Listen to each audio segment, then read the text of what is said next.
একটা ছোট্ট মেয়ে ছিল, নাম টুকটুকি। সে আঁকতে খুব ভালোবাসত, কিন্তু তার কাছে একটাই পেন্সিল ছিল, সেটাও খুব ছোট হয়ে গিয়েছিল। একদিন টুকটুকি বাজারে যাচ্ছিল। হঠাৎ রাস্তার ধারে সে একটা পুরনো কলম পেল। কলমটা একটু অদ্ভুত লাগছিল। টুকটুকি কলমটা হাতে নিয়েই লিখল, আমার একটা আপেল চাই। অবাক হয়ে টুকটুকি দেখল তার সামনে একেবারে টুক করে একটা লাল টকটকে আপেল এসে পড়েছে।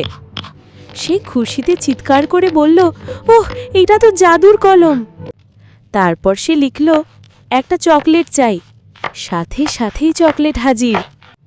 এবার টুকটুকির মাথায় দুষ্টু আইডিয়া এলো। সে লিখল, আমার সামনে একটা হাঁস নাচুক। আর দেখো, এক মোটা হাঁস টুপ করে এসে ভ্যাগ ভ্যাগ করতে করতে নাচতে শুরু করলো। টুকটুকি হেসে গড়াগড়ি খাচ্ছিল, কিন্তু হঠাৎ হাঁসটা খুব বেশি নাচতে নাচতে টেবিল চেয়ার ফেলে দিল। টুকটুকি ভয় পেয়ে তাড়াতাড়ি লিখল, হাঁসটা আবার বাড়ি ফিরে যাক। সাথে সাথেই হাঁস উধাও। শেষে টুকটুকি বুঝল, জাদুর জিনিস দিয়ে শুধু খেলাধুলা না করে ভালো কাজ করা উচিত। তাই সে কলমটা দিয়ে লিখল, সব বাচ্চারা যেন খুশি থাকে, পেট ভরে খেতে পায়।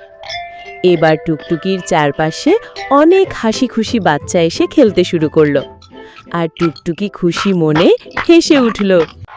দুষ্টুমি মজার হলেও ভালো কাজ করলে আসল আনন্দ পাওয়া যায়। তাই সব সময় সব জায়গায় আমরা ভালো কাজ করার চেষ্টা করি। ভালো কাজের আনন্দই আলাদা। এটা বলে টুকটুকি আরো বেশি আনন্দ করতে লাগলো। তাই টুকটুকির মতো যত সোনামণি আছো, দুষ্টুমি করো আর যেটাই করো, সব সময় ভালো কিছু করবে। নিজের ভালোও করবে, অন্যেরও ভালো।